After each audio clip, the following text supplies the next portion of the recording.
Hello guys, this is Kuya Mike TV at samahan nyo na naman ako na sagutan itong EPS topic number 224. Guys, samahan nyo na ako. Tara't basahin na natin ito. Ang sabi ni Ga ay Neil Tenchune Kanunde Ketchup Yurul Kukke Emenhayahiyo. Yan. In English guys, I am going to Daejeon tomorrow. Ayan. So I have to buy a train ticket in advance. Yan. Sabi naman nina ay Aniyo Yemehachi Anadu blank. Yan. Eso sansu soyo. Yan. In English guys, no, you can buy one at the blank even if you do not purchase in advance. Ayan.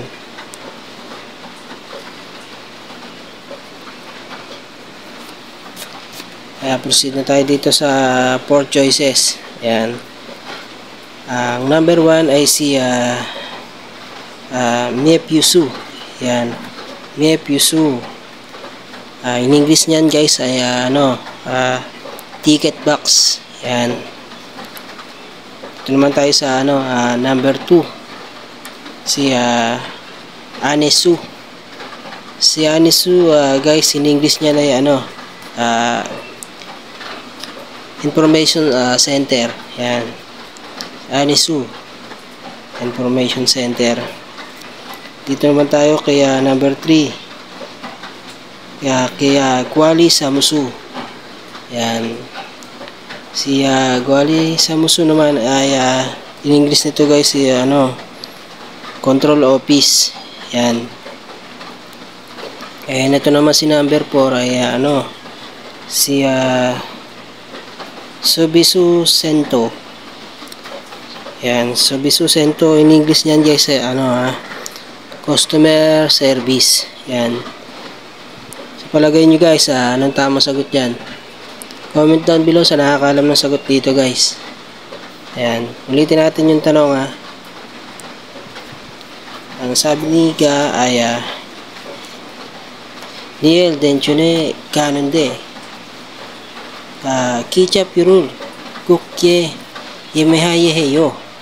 In English guys, I am going to Daejeon tomorrow. Yan. So I have to buy a train ticket in advance. Yan. Ang sabi naman nina, Aniyo Yemehachi Anatu blank Eso salso soyo. Yan. In English guys ay no, you can buy one at the blank even if you do not purchase it in advance. Yan. Ang tamang sagot yan guys ay si number 1. Si ticket box. Ayan, basahin na natin na kasama yung kasama na yung sagot dito ni Aniyo Yemehachi Miepyusu Eso salso soyo. So you can buy one at the box, one at the ticket box even if you do not purchase it in advance. Yan.